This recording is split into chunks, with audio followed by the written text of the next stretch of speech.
आज अपन बहुत ही शानदार शानदार क्वेश्चन करने वाले हैं। आपको मजा आएगा आज के सेशन में। चलिए शुरू करते हैं आज का सेशन।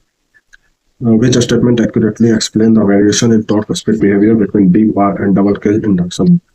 तो अपन इसमें याद करते हैं कि स्क्वायरल केज आपने पढ़ा है। Squirrel cage and slip ring है ना, squirrel cage and slip ring. इसकी कुछ चीजें याद कर लेते हैं, जैसे कि कॉस्ट, कंस्ट्रक्शन से याद करते हैं, कंस्ट्रक्शन ना, कॉस्ट, कॉपर लॉस, एफिशिएंसी। इससे काफी क्वेश्चन बनता है दोस्तों, जैसे नाइट्रोजन वाले, power factor and maintenance, starting torque, starting current, speed control, speed. तो कंस्ट्रक्शन में देखते हैं, कंस्ट्रक्शन में स्क्वायरल केज का क्या होता है, इस तरह से है। कंस्ट्रक्शन में क्या होता है, स्क्वायरल केज का कॉम्प्लिकेटेड। स्लिप रिंग में क्या होता है, टूजी। कॉस्ट में क्या होता है, अब देखो स्लिप रिंग में क्या होता है, स्टेटर हमारा डेल्टा कनेक्टेड होता है ना।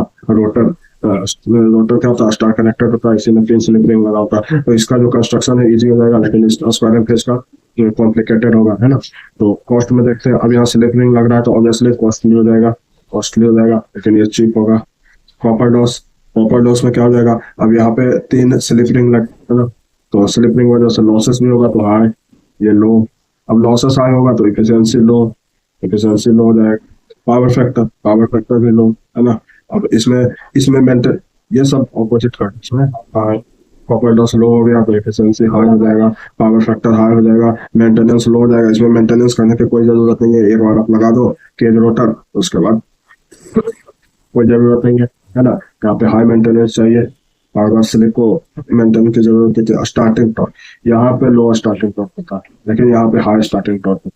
क्यों? क्योंकि हम स्लिप से उसको स्टार्टिंग करंट यहाँ पे क्या हो जाता है, यहाँ पे लो स्टार्टिंग करंट होता है, इसी वजह से यहाँ स्टार्टिंग टॉर्क ज्यादा हो जाता है, और यहाँ पे हाई स्टार्टिंग करंट होता है, इसी वजह से यहाँ स्टार्टिंग टॉर्क लो हो जाता है ना। स्पीड कंट्रोल इसका कॉम्प्लिकेटेड है, इसमें मुश्किल है, काफी मुश्किल है करना, इसमें ईजी है ना, सिंपल। तो ये आपको याद कर लेना है ना। स्लिप रिंग का यूज क्यों किया जाता है, हाई स्टार्टिंग टॉर्क के लिए। इसका अगर एग्जांपल याद करना चाहे स्लिप रिंग का, तो लेफ्ट एलिवेटर वगैरह, इसमें क्या हो जाएगा, कांस्टेंट टाइप में कर लो तो इसमें हो जाएगा ड्रिलिंग मशीन वगैरह, है ना। चलिए अब क्वेश्चन क्या कर रहा है कि torque speed behaviour between deep bar and double cage induction motor. Double cage आपने पढ़ा है, डबल केज में क्या होता है, अपर और अपर केज होता है, एक लोअर केज होता है ना, लोअर केज। तो अपर केज में क्या होता है, इस तरह से होता है कि अपर केज ये है, और ये क्या, आप गुफा जान रहे हो ना, अगर कोई गुफा जाते हो तो बाहर छोटा सा एरिया और अंदर में काफी चौड़ाई, है ना। तो इसी तरह से आप मानो कि बाहर का एरिया कम, अपर केज में क्या हो जाता है, एरिया कम तो रेसिस्टेंस ज्यादा, है ना। एरिया कम तो रेसिस्टेंस ज्यादा, और रेसिस्टेंस ज्यादा तो स्टार्टिंग टॉर्क भी ज्यादा हो जाएगा। क्यों? क्योंकि T star directly proportional to R2, तुम जानते हैं।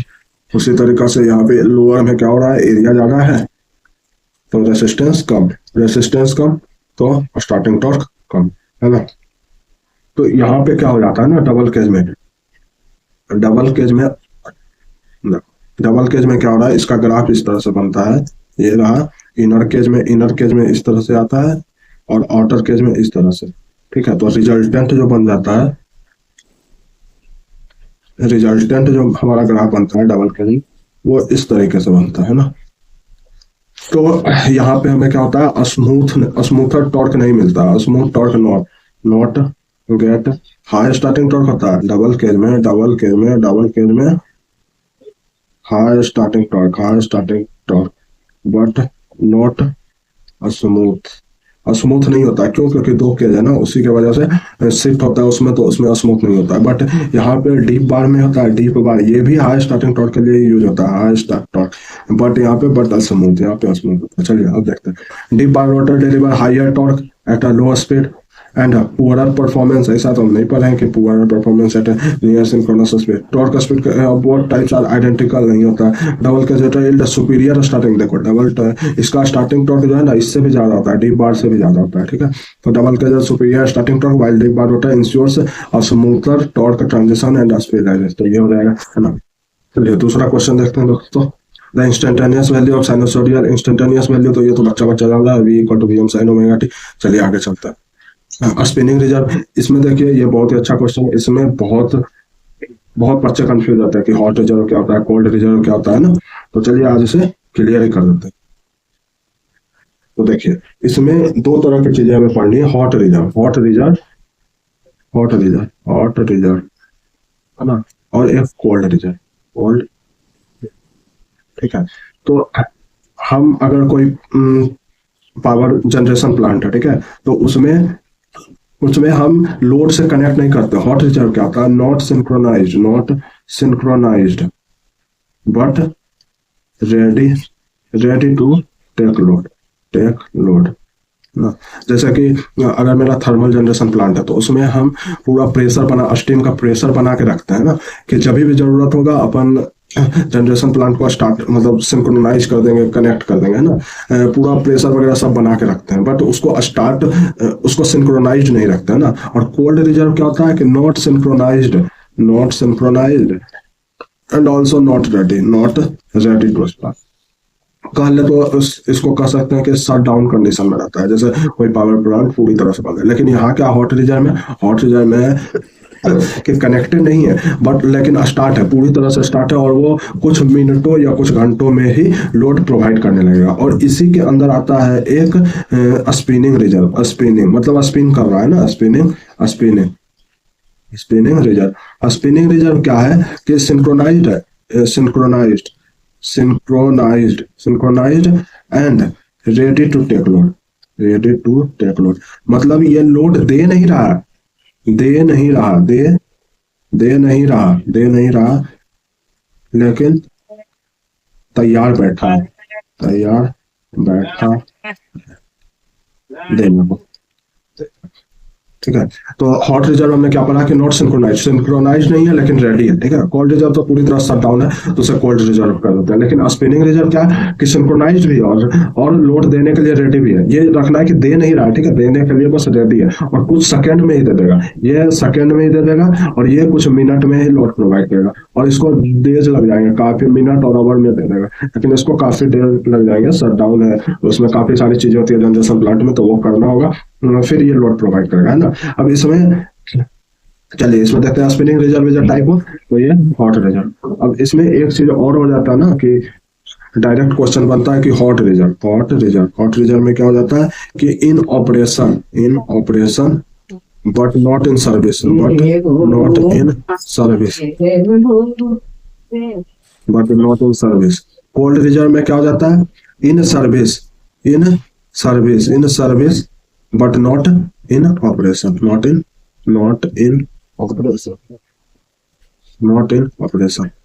इसको अगर याद करना हो तो हम कैसे रखेंगे कि अगर डॉक्टर है तो डॉक्टर, अगर कोई मामला गरम है तो डॉक्टर ऑपरेशन थिएटर में रहेगा, सर्विस में नहीं रहेगा ना, ऑपरेशन में रहेगा, इन ऑपरेशन नॉट इन सर्विस। मतलब वो लोगों की प्रॉब्लम नहीं सुनेगा और ऑपरेशन थिएटर में रहेगा। लेकिन कोल्ड में मामला अगर ठंडा है, ऐसे नॉर्मल है, ठंडा है, तो वो सर्विस में रहेगा, लोगों के लिए ऑपरेशन में रहेगा। ऐसे ही नॉर्मल सा तरीका अगर आप याद रखना चाहते हैं। चलिए आगे चलता।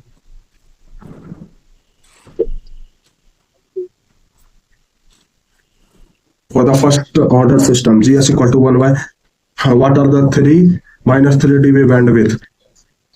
तो इसमें अपन लोग जानते हैं, अगर ये आप सोच रहे होंगे कि क्या पूछ दिया 3 dB वगैरह, तो 3 dB कुछ नहीं है, माइनस 3 dB, माइनस 3 dB कुछ नहीं है, half power frequency, half power frequency,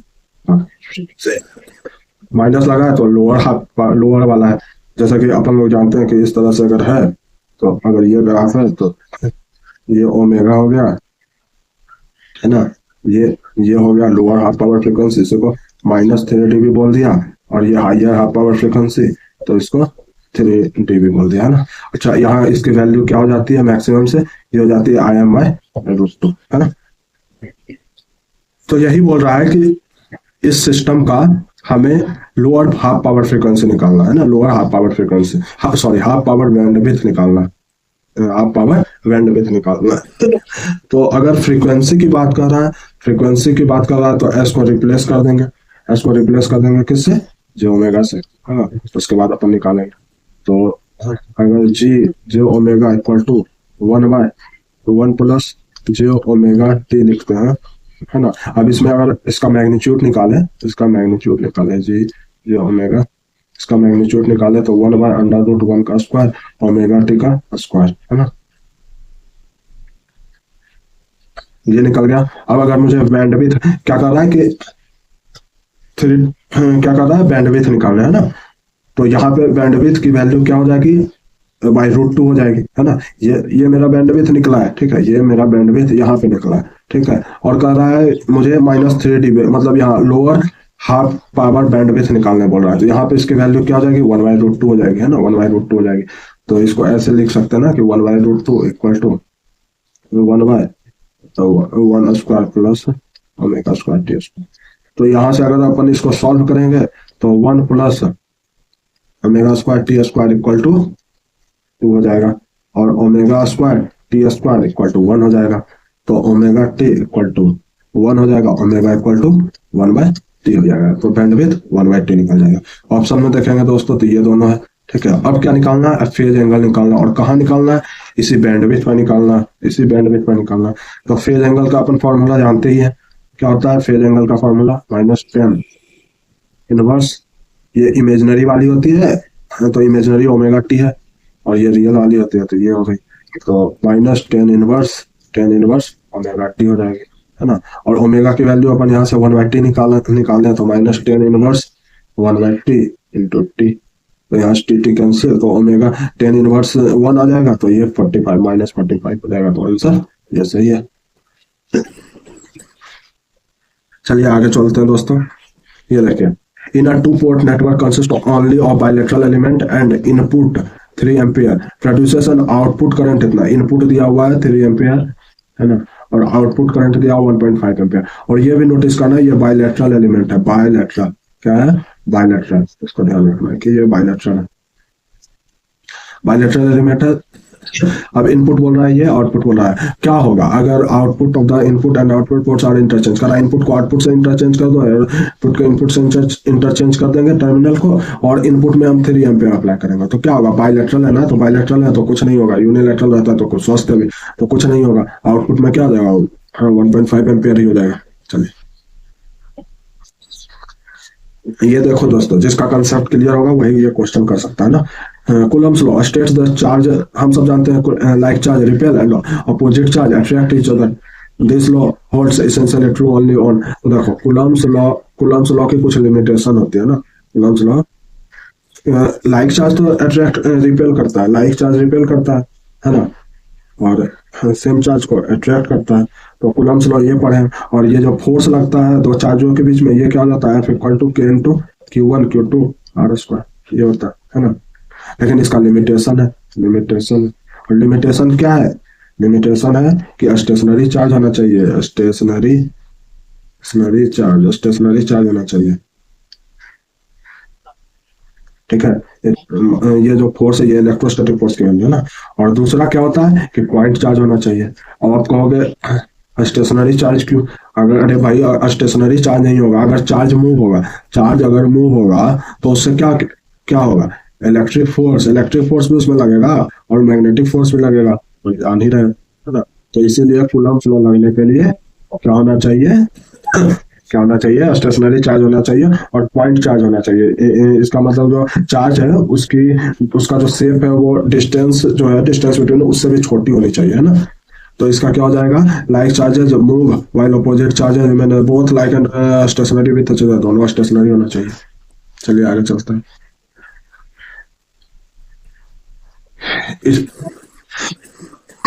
इसमें देखिए एक नेटवर्क दे रखा है एक्स, उसकी चार्ज उसकी इंपिडेंस वैल्यू दे रखी है, और नेटवर्क वाई दे रखा है उसकी इंपिडेंस वैल्यू, और Z11 की overall input impedance of Z11 बोल रहा है।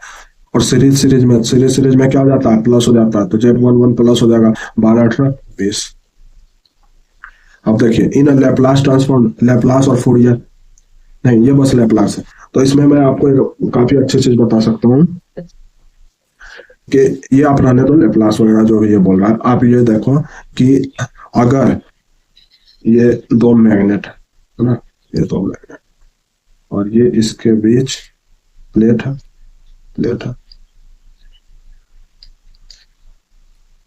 और यहां से फ्लक्स जा रही है ऐसे। अब इसमें बच्चे कंफ्यूज होते हैं, इसमें कंफ्यूज होते हैं कि ईएमएफ क्या होगा और फोर्स क्या होगा। तो यहाँ पे अगर हम देखा जाए तो अगर दोनों परपेंडिकुलर होगा, मतलब अगर दोनों परपेंडिकुलर होगा, मतलब देखो व्हेन मैक्सिमम फ्लक्स कट, जब मैक्सिमम फ्लक्स कटिंग होगा तो ईएमएफ क्या हो जाएगा, ईएमएफ जीरो हो जाएगा, है ना।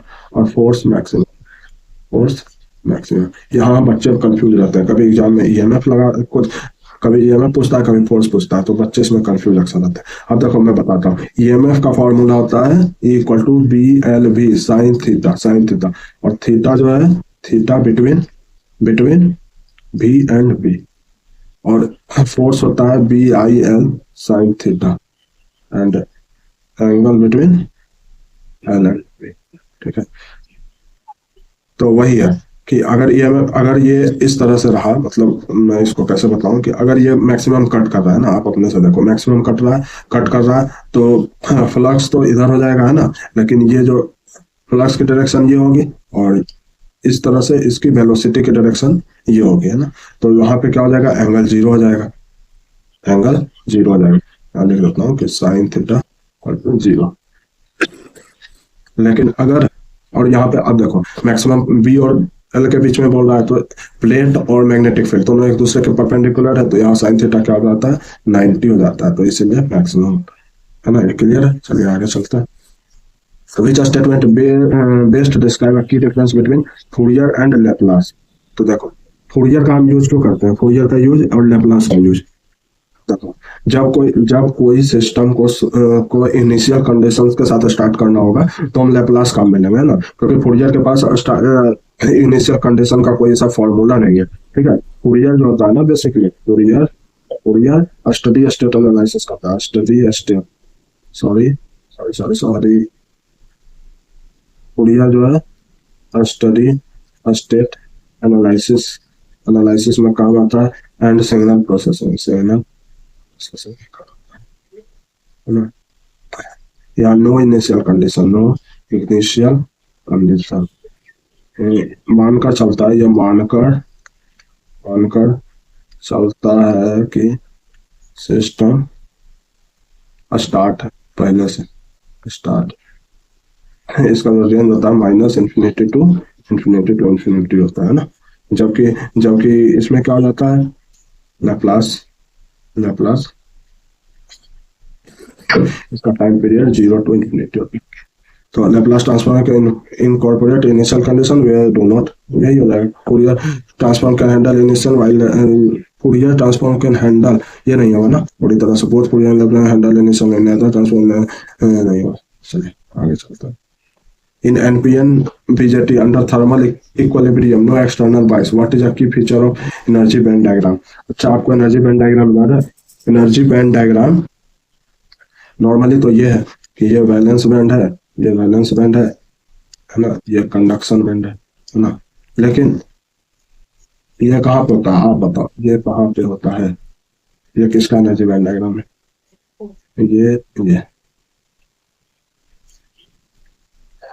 ये किसका एनर्जी बैंड डायग्राम है, ये एन टाइप का है, एन टाइप। ये किसका है, पी टाइप का। इसको क्या बोलते हैं, एन टाइप को डोनर। ये क्या है, मेरा एक्सेप्टर, है ना, ये तो याद है। चलिए अब क्या कह रहा है कि अंडर थर्मल इक्विलिब्रियम है, ठीक है, मतलब ये बीच में होगा, ये बीच में होगा, और नो एक्सटर्नल बाइस, कोई एक्सटर्नल बाइसिंग भी नहीं कर रहा है। अच्छा अगर इसमें हम इसको एक्सटर्नल बाइसिंग देते हैं या डॉपिंग करते हैं तो ये ऊपर की तरफ जाएगा, और पी टाइप में करते हैं तो ये नीचे की तरफ जाएगा। और यहाँ थर्मल इक्विलिब्रियम में मतलब बीच में है ना, नो एक्सटर्नल बाइस, कोई एक्सटर्नल बाइस भी नहीं कर रहा है ना, तो की फीचर, इसका की फीचर क्या होगा, चलिए देखते हैं। The Fermi level is different, the Fermi level EF is different in each region, नहीं, the conduction band is flat across all the three region, the Fermi level is constant, देखो constant है ना, ये ना ऊपर होगा ना नीचे होगा, क्यों, क्योंकि नो एक्सटर्नल बाइसिंग किया जा रहा है through out the emitter base and collector, तो यही हो जाएगा। आगे चलते हैं। Which parameter of the equivalent circuit is almost independent of the load bus but strongly dependent, कर रहा है almost independent of the load से independent है, ठीक है, और strongly dependent on applied voltage. तो देखो सीरीज रेसिस्टेंस लोड से इंडिपेंडेंट नहीं होगा, है ना। रैपर्ड लोड इम्पिडेंस, इसमें इसके ऑप्शन में ही लोड बोल रहा है, तो ये भी लोड से इंडिपेंडेंट नहीं होगा, है ना, ये भी लोड से इंडिपेंडेंट नहीं होगा। चलो, लीकेज रिएक्टेंस, लीकेज रिएक्टेंस बोल रहा है दोस्तों। तो लीकेज रिएक्टेंस किस पे डिपेंड करता है, ये करंट पे डिपेंड करता है ना, करंट पे डिपेंड करता है। करंट बढ़ेगा, लोड बढ़ेगा, अगर लोड बढ़ेगा, लोड बढ़ेगा तो करंट बढ़ेगा, करंट बढ़ेगा और ये भी बढ़ेगा और ये भी बढ़ेगा। तो ये भी किस पे नहीं करता, तो कौन डिपेंड करता है, मैग्नेटाइजिंग रिएक्टेंस, मैग्नेटाइजिंग। अब देखो अपन पढ़ा है ट्रांसफार्मर में, ट्रांसफार्मर का अगर सर्किट डायग्राम देखे तो इस तरह से रहता है ना।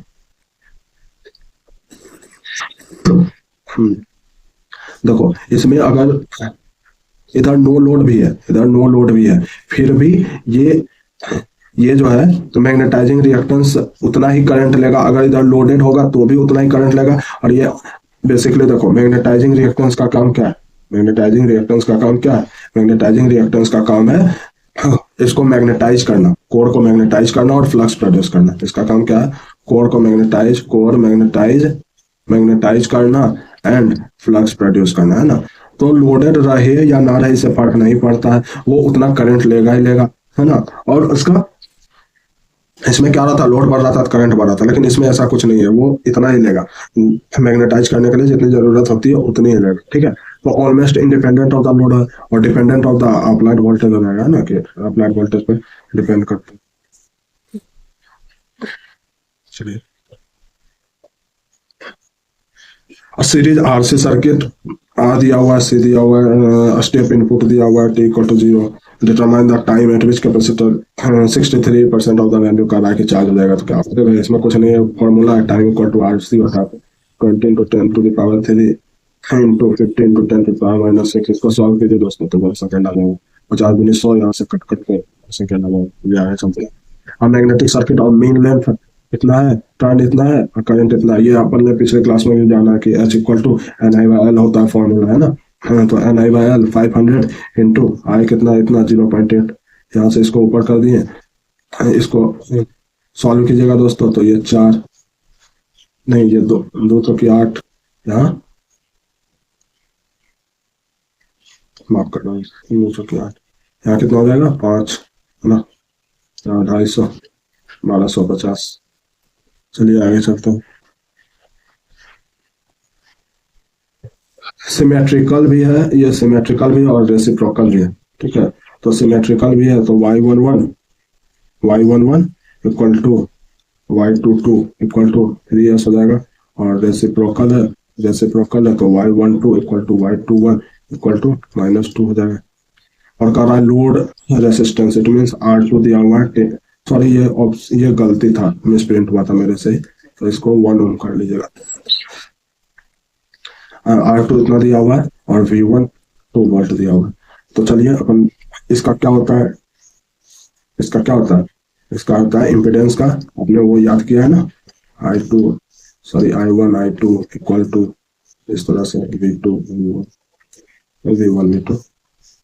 तो वहीं से इसको निकालते हैं, इसको लेते ये यहाँ से लेते हैं ना। तो I2 इक्वल टू हो जाएगा Y12 Y21 V1 plus Y22 V2, क्योंकि मुझे I2 निकालना है ना, मैग्नीट्यूड करंट ऑफ लोड। तो I2 equal to Y21 V1 है। अब देखिए इसमें मुझे V1 यहाँ दिया हुआ है, ठीक है, और V2 फाइंड आउट करना, तभी तो ये वैल्यू निकाल पाऊंगा V2।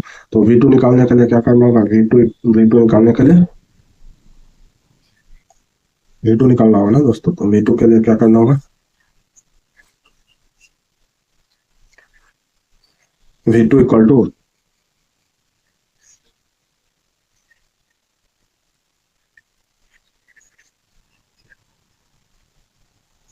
हम I2 equal to I equal to V by R, V2 by R2, R2 कितना R2, तो I2 equal to V2 by R2, R2 तो मेरा दिया हुआ नहीं था, तो ये 1 हो जाएगा, है ना, ये 1 हो जाएगा। तो I2 की वैल्यू कितनी आ गई, I2 इक्वल टू, एक सेकंड दोस्तों, I2 equal to V2 by R2, तो R2 equal to minus V2 by R2 हो जाएगा। तो R2 इक्वल टू क्या हो जाएगा, माइनस V2 माइनस V2 या V2 equal to minus I2 कर सकते हैं, है ना। अब इसमें पुट करेंगे I2 इक्वल टू Y21 मेरा कितना है, Y21 है -2 और V1 मेरा कितना है 2 प्लस Y22 कितना है 3, है ना। और V2 की वैल्यू कितनी है -I2। इसमें I2, अब I2 इक्वल टू क्या हो जाएगा -4 -3I2, तो -3I2 ये इधर आएगा तो प्लस हो जाएगा, तो 4I2 इक्वल टू -4, तो I2 की वैल्यू -1 आपका लोड के माध्यम से बढ़ने वाली मैग्नीट्यूड कुछ आ गया ना, तो I2 की वैल्यू 1 एम्पियर, है ना। I2 की वैल्यू कितनी हो जाएगी दोस्तों, 1 एम्पियर। एक सेकंड रुकना दोस्तों।